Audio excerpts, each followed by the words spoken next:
Hi and welcome back to my channel. Today I'm going to be discussing Guns, Germs, and Steel by Jared Diamond.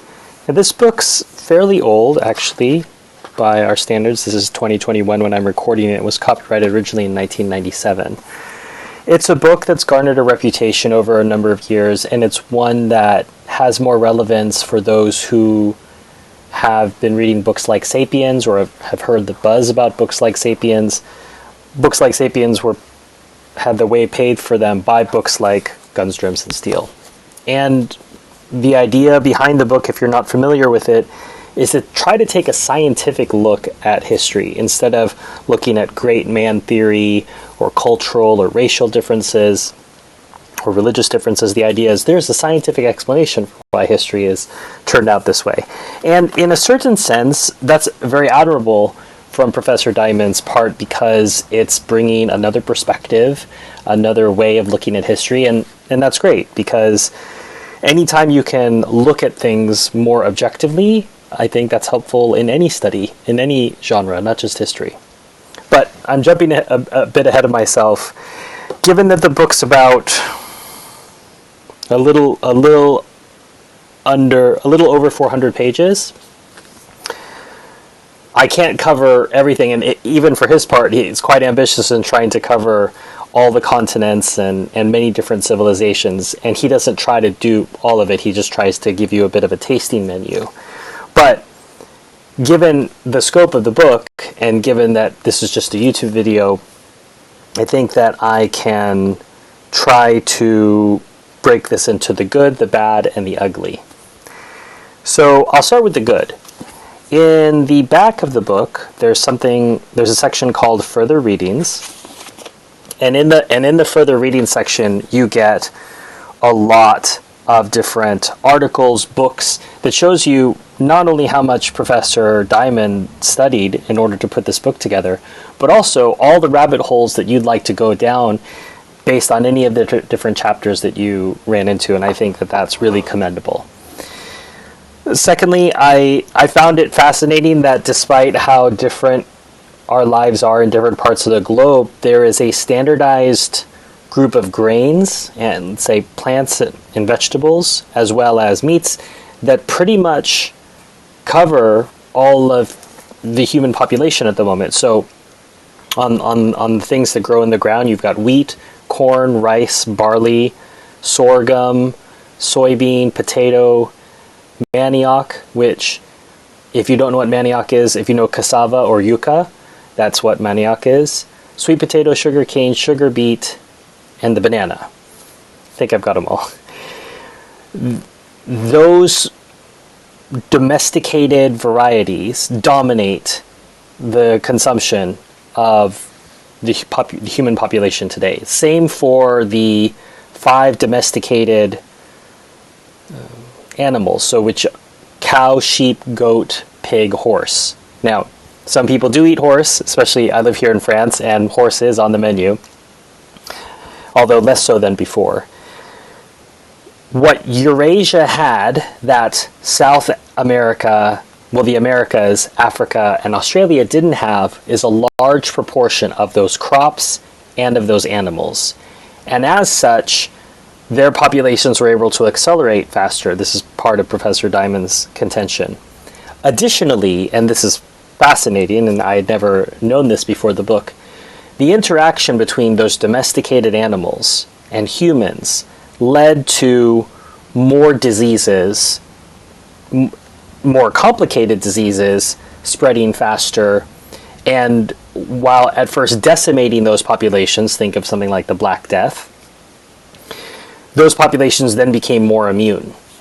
But what that meant was when those populations went to other parts of the world, as happened post-1492, those other populations that had never been exposed to this level of complex disease, in part because they had not had a high level of domestication of their animals, in part because there were not those animals there. So, for example, hippos and rhinos are excellent sources of protein, but they're not friendly animals that you can domesticate.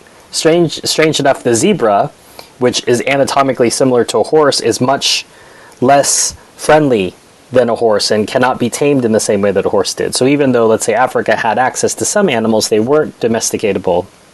And as such, when these diseases came, they were extremely deadly to the populations. Mass kills due to these diseases. And again, this wasn't planned by anybody. Nobody planned, in a sense, to have interaction between domesticated animals and humans, which would lead to more sophisticated diseases, which would then kill populations that weren't exposed to it. So that, to me, is probably one of the biggest findings in the book. And of course, guns, germs, and steel, the germs part of that, really, really interesting. Another aspect that I found interesting was the idea of the axis of the continents, which, when you think about it, it feels very obvious. It's something that I think we all think, oh, I should have known that, or I should have thought about that. But the way Professor Diamond points it out, I think, is also very helpful. So the idea of an axis being east-west versus north-south. And when things are on an east-west axis, technological improvements, crops, animals, they move more rapidly because those are all in the same temperature zone or climate zone. So because they're near the same latitudes. Whereas obviously if you go from something like Mexico down to the Pampas in Argentina, you're running into totally different climates. You're also running into different barriers that may not be able to be penetrated because of geography, or because, for example, in Africa there was a tsetse fly band that animals couldn't get past because they would get killed by the tsetse fly. So because other continents, like the Americas, like Africa, are north-south axes, have north-south axes, whereas Eurasia is very east-west, that's why a lot of these technological improvements came to Eurasia. Obviously, I tend to believe, and I don't think Professor Diamond says in the book that this isn't the case, but that gets then accelerated by culture and religion, potentially, or slowed down. So those are just a few of the good aspects right off the top from this book, Guns, Germs, and Steel. So the good, the bad, the ugly, so I'll move on to the bad.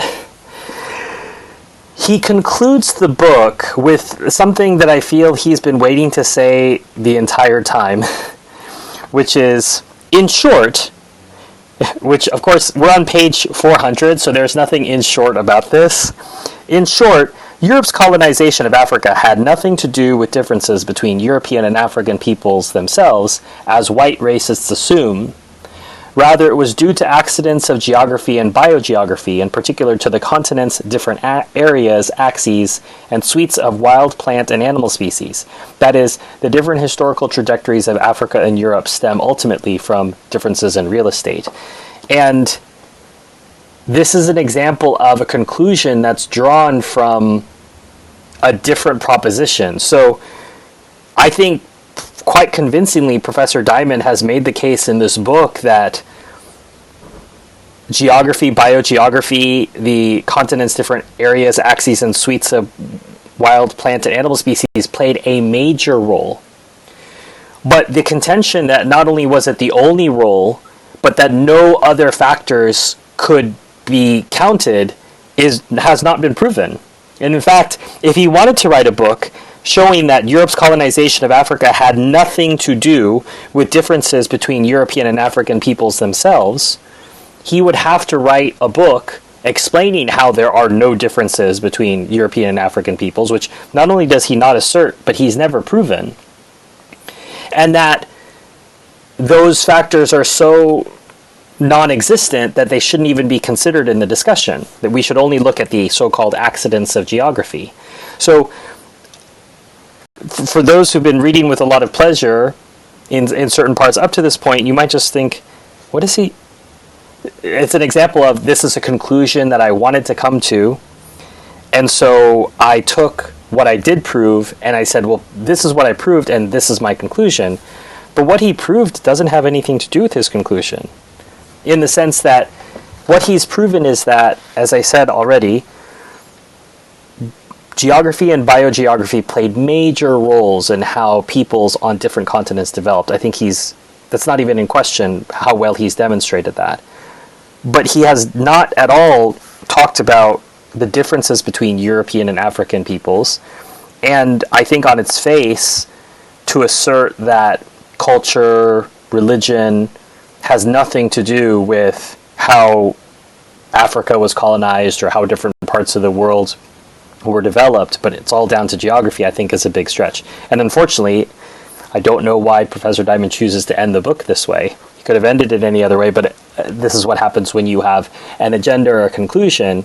You try to make your facts fit that, and I think the astute reader should find that fairly obvious there. So that's the bad part of the book. This weird, strange conclusion. The ugly part, and I would say among things that are possibly ugly, this is not the ugliest thing in the world, is the attempt, which I alluded to in the beginning of this review, to scientificize history or scientize history. And that in itself, as I say, I think should be commended, because anytime that we can look at things more objectively, that's a positive. But history, like economics, involves real, flawed human beings. I think that's one of the things I always think about whenever I took an economics class. We would always ask our professors, well, this assumes rational buyers. And we would always laugh and say, why do people think that humans are rational buyers or not? So these examples in economics would always be predicated upon something that doesn't really exist. And so in the same way, to pretend that history doesn't involve flawed, real, fallen human beings means that you don't realize and don't recognize the truth of the fact that history is always going to be written from a particular point of view. So the idea isn't that we're going to ignore that point of view or erase that point of view, but our goal should be to understand that point of view. And the more that we understand a point of view, the better that we can contextualize what we're reading. We're not ever just supposed to take something at face value. I read it in a book, I read it on the internet, therefore it must be true. So I think on a whole, and you can see it's got a little button, winner of the Pulitzer Prize, I do think this is a book worth reading. I think it's a bit dated in the sense that books like Sapiens have already come later to deal with it, but I think his thesis, at least as far as is presented in the conclusion, is flawed. But what he did throughout the book is not, which is highlight so many really fascinating, interesting things about our planet and the way that we've interacted with each other.